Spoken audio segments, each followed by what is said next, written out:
Prince Harry is going to be staying at Buckingham Palace now. Or is he? This is beyond wild. It is off the charts. Harry is at war with the royal family again. And they're saying that an invitation was accepted prior to the week-long deadline. The palace is saying that is not the case. It is Harry and Meghan's word against that of the palace. It's shocking. But for the Sussexes to call Buckingham Palace liars is a new low in the relationship. Is King Charles trying to get revenge against Harry? This is embarrassing for the Sussexes. I've had so many different insiders tell me. Hello and welcome to today's Daily Expresso with me, JJ Anisiobi, and the star of the Dolan Show. It's Marky Mark. Oi, oi. So good to see you. You too, man. England won, surprisingly. Really delighted. Arguably their best performance in decades. Yeah, Jude Bellingham. Sir Jude, he should be knighted after that performance. Knight him immediately, and Harry Kane as well. Of course, he's already a legend because of Spurs. Indeed. But speaking of Harrys, Prince Harry is going to be staying at Buckingham Palace now. Or is he? I mean, this is beyond wild. Mm-hmm. To describe Harry's UK return as a hot mess or a public relations dumpster fire is an egregious assault on, exaggeration. It is off the charts. So what we are hearing is that the palace was offered to Harry months ago, and that Charles and the palace authorities have been awaiting an answer, and that there's a perfectly reasonable deadline of a week by way of notice should he wish to stay. And it's our understanding that the palace received no such message, and therefore, with Harry arriving in the United Kingdom, the accommodation no longer available. Now, the Sussexes are saying, this is the Sussex public relations machine, which is ruthless and relentless and never sleeps. Yeah. And they're saying that an invitation was accepted prior to the week-long deadline. And the palace is saying that is not the case.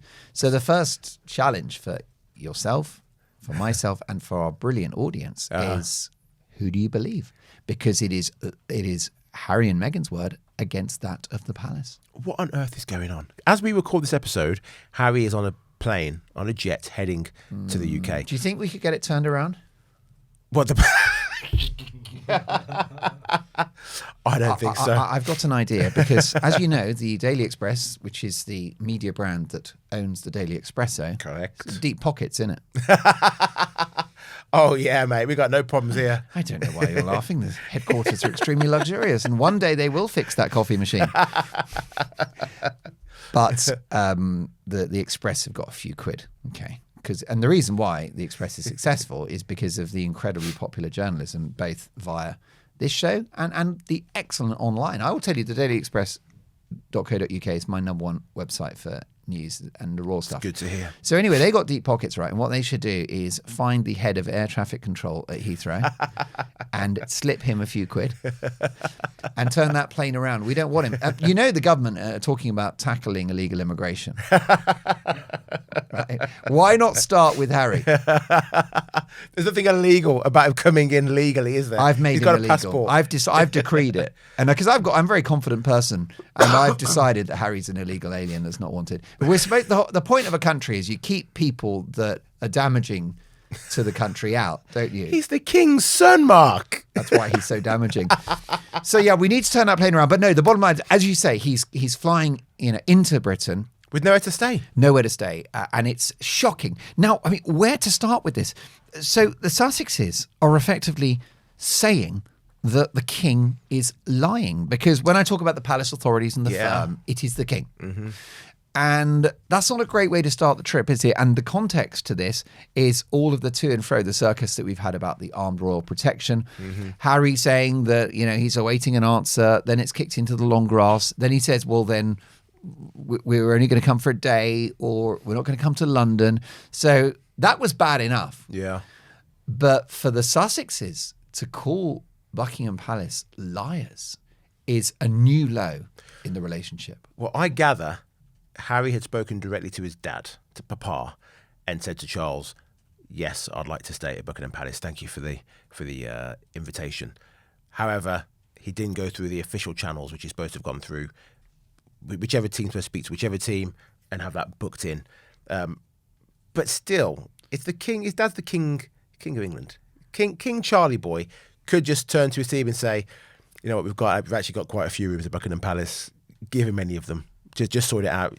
We don't need a week. We don't need a week to prepare to prepare what he's going to have. A bedroom, a living room, Fluffed up the pillows. This is something that's going to take half an hour. Send in 5 cleaners, take them from the East Wing, send them over there, have them sorted out. Is King Charles trying to get revenge against Harry? Because this is embarrassing for the Sussexes. Some people are framing this as revenge, and those people have been taken in by the relentless and ruthless Sussex public relations machine, which never sleeps. And I hate to say it because you're one of my dearest friends and you are an elite level broadcaster and journalist, and they've got at you as well. And I cannot believe that you have been infected with what I call MMV, which is the Meghan mind virus, which is worse than the woke mind virus. It's more toxic, less curable. So, no way. I mean, you're hearing, right? So your insiders are telling you that, you know, that this was agreed over the phone between the King and Harry. That's what we're hearing from the Sussexes. Yeah. Now, that's not coming from the King and Buckingham Palace. No, it's not. So that's where we have a moment of conscience. JJ, you've been around the block. You've lived a life. Aye. Who do you believe? King Charles or Prince Harry? Who can you believe? You know how many people comment on our videos, right? People comment on our videos, specifically the Monday episode that you and I do together. We get more comments on this episode than we do on the others during the week. Which is lovely, and we really appreciate it. We love it. We appreciate it, and I go through and I reply to as many of you as I can do. This week, last week, people said that I have been stuck in the Sussex sewer. And that I am... I did wonder what the smell was. That I am a Sussex stooge. Alexandra Galassi gave a very... this made me chuckle out loud. Alexandra Galassi said, it will be interesting to see what happens with Ginge and Cringe in the next few weeks. I've never heard them called that before. That's what I've heard it. It's fantastic. I would say I probably believe the King and the royal family on this occasion. And this is why we're friends, because you and I, notwithstanding the various journalistic headwinds that are presented to us, we both live in the real world. We've got common sense. Yeah. And you just know that Charles is not going to play those games. No. And the other issue we've got is we don't have a long history of Charles lying about anything. We know that he's no angel. Of course, he had an affair whilst married to Diana. He's a curmudgeon. He's short-tempered. He's this, he's that. A liar, he is not. And what about the Sussexes? Can you believe a word they say? So I think it's a big problem, and I think Charles will be furious about this. So revenge is wrong, because what that is doing is somehow making Charles the villain of the piece, which is exactly what Harry and Meghan, I think, would like to do. Oh, and by the way, this is all material for their kind of pity party. You know, this is going to be going in the next book, isn't it? Spare two, this time it's personal. Everything is digital now, isn't it? Your money, your photos, even your loyalty card at the coffee shop. So there's something quietly brilliant about owning one thing that isn't on a screen. Real gold bullion. The weight of it, the shine, it's just a lovely thing to hold. The Pure Gold Company, which was voted the UK's best gold broker, makes owning physical gold really simple. Tax-free gold coins from the Royal Mint with friendly one-to-one guidance from your first question to final delivery. There's no jargon, no pressure, no call centre queues. It's insured to your door or stored in a secure professional vault. So visit the Pure Gold Company today and tell them JJ sent you. And the new Netflix documentary, Harry and Meghan 2, The Quest for More Money. And, you know, what they can immediately frame it as is, oh, you know, I felt so dangerous in London, you know. And therefore, you know, I would stay in Palace. I said yes, and Paul said no, yeah.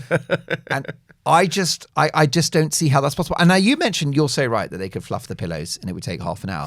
But there is the matter of security arrangements, or you're looking at police officers, that sort of thing. That needs to be done through the Home Office, which runs Homeland Security. So that's not an overnight thing. And here's the point. It's rude, isn't it? If someone offers you accommodation and you leave them hanging, and then you only at the last minute say, go on, then I'll take it. See, I think what's happening here, and of course we've got to give Harry and Meghan the benefit of the doubt, okay? And their side are arguing, we accepted the invitation, but somehow that didn't feed through to the palace authorities and there's been a misunderstanding. We have to accept that's their argument. And we're fair on this show, that's their view. The audience in the end will decide. But notwithstanding that, the offer of accommodation was such a generous, kind gift from the king. I mean, you remember when the news dropped that they'd offered Buckingham Palace. Yeah. This was a coup for Harry. Back on royal turf. Wow. And what they've done, the couple, notwithstanding who's telling the truth, is they have seized defeat from the jaws of victory here. Because this trip should have been amazing. Yeah. Because it happened with Charles's blessing. Harry goes into Buckingham Palace. The optics of that. Yeah. The boy's back. See, the thing with Buckingham Palace, for our American viewers and actually everyone who's not living in the UK watching this across the world, any time of day between 8 a.m. and 8 p.m. you walk past Buckingham Palace or drive past it, there's tourists outside those gates all the time just there taking pictures of it. Correct. Taking videos of the guards as they're changing. For Harry to be going through the front gates there with a nice little escort, Bingo. that would be perfect. It's the ultimate flex. Yeah. It is the ultimate dropping of the ultimate microphone. Yeah. Isn't it? And of course, we won't have an official photo in the palace. It's not like he'd be on the balcony going, good afternoon. Yeah. But a glimpse of him in the bulletproof Jaguar. Yep. And that zoomed in telephoto shot of Harry. And then Yeah. what is the headline in the Express the next day? He's back. Yeah. You know, or Harry's home. Yeah. Or what about the prodigal prince returns? We should probably note these down and get them to the editor ASAP. If you're listening, Jeff. There's a guy at the Express that does the headlines. He's called Ray, and he's not great. And the reason why we can't afford to fix the coffee machine is because of his lack of, I would argue, hard work and talent. I think both of those things are missing. But what it is with Ray, he's been here so long, and these so-and-sos are hard to get rid of. Innit? Unions, mate. Oh, they'll take it's an HR nightmare.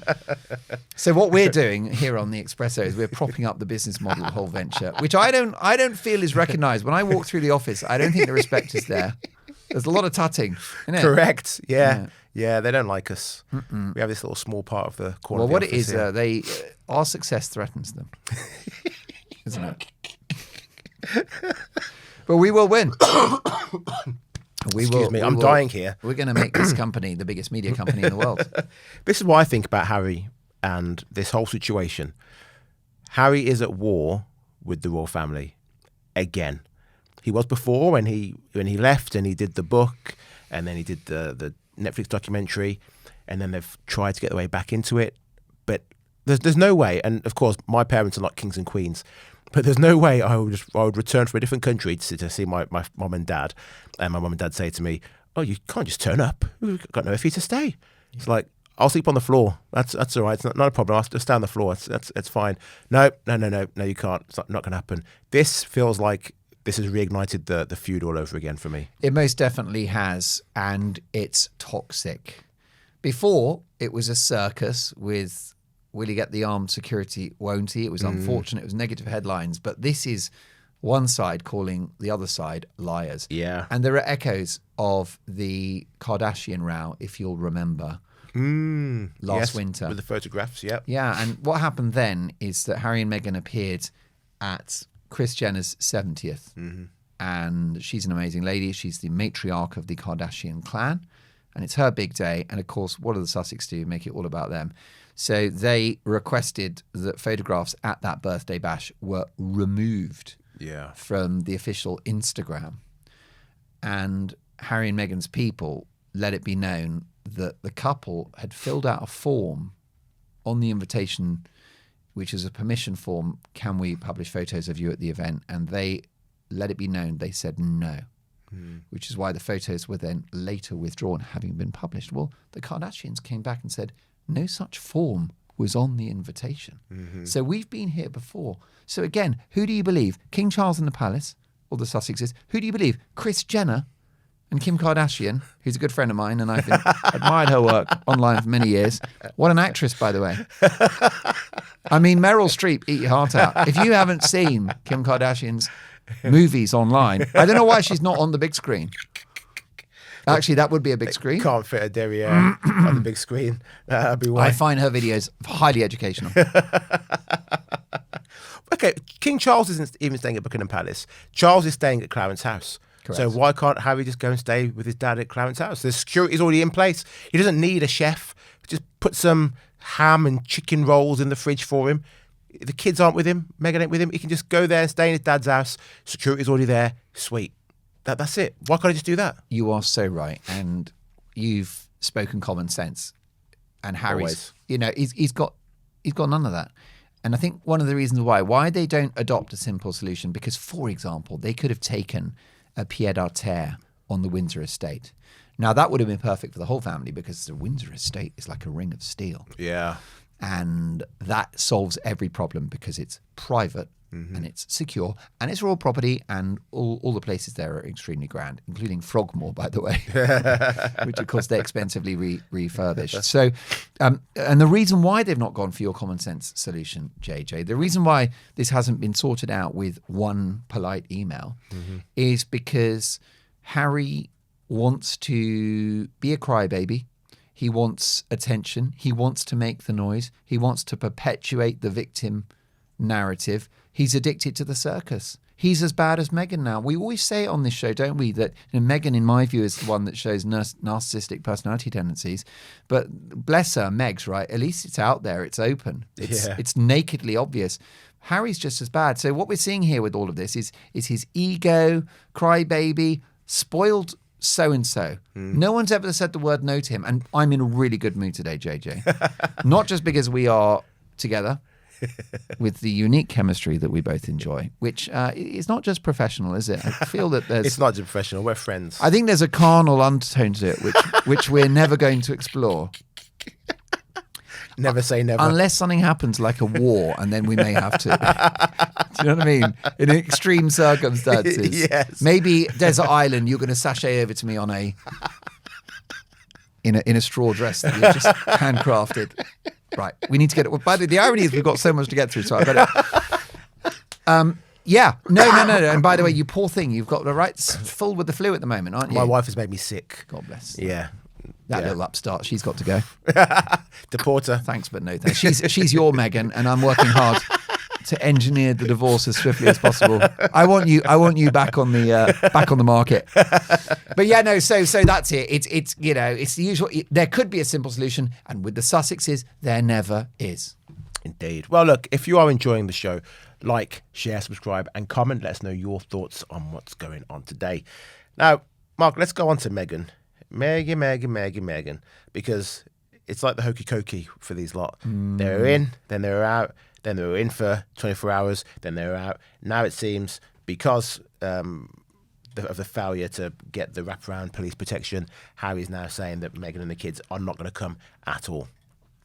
Well, that's exactly right, and that's a tragedy for the king. So not only is he effectively being called a liar by the Sussexes over the accommodation offer, or at least the firm, he will be deprived of seeing Archie and Lily. And for the sins of the Sussexes, Charles is a kindly old man that has affection for his youngest son, which shows how forgiving he is, and craves time with the grandkids. Charles is an older man. He's in his 70s. He's in great shape, notwithstanding his cancer diagnosis. And his big fingers. He's got they call him sausage fingers, don't they? They do. They are a piano player. He's not, wouldn't you say? But this guy, so bless him. I'm really fond. We're harsh on Charles, but not his character. You know, I think he's a really decent man. What my concern is just the backbone. The willingness to stand up to his son. But the reason why is because. And you've got a lovely boy. We're compromised by, and I've got two. Not so keen on the younger one. What it is with him, he's not special. He doesn't pop. He doesn't pop. It's just, you know what I mean? You spend time with him and then you immediately forget the encounter. But it's like white noise. I don't know, what was that? So here's the thing, right? So he loved, and so he's a kindly old man. Older, by the way, 76, 77. Yeah. That's not old. But he's later in life. And when you do get older, you realise that, things aren't forever.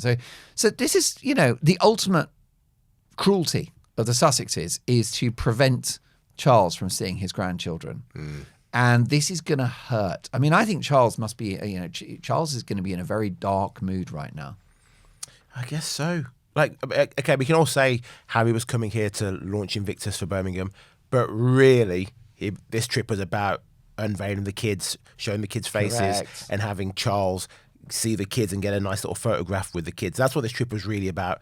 And that's all gone. That's all gone. You're right, and it's just, the Sussexes, they bring bad headlines, they bring a circus, they bring misery. Do you think it's unfair that they weren't granted security for the Well, I'm in Sussexes? a right pickle about this because you know as well as I do on this show, we're pretty forthright. Yeah. But this is one where I'm like, it's so complicated. And the reason I say that, and I know that our viewers will be furious with me. Yep, they will. They don't think we should be paying a single penny towards No. Harry and And Meghan's protection. I respect our audience because in the end, it is always the people that decide.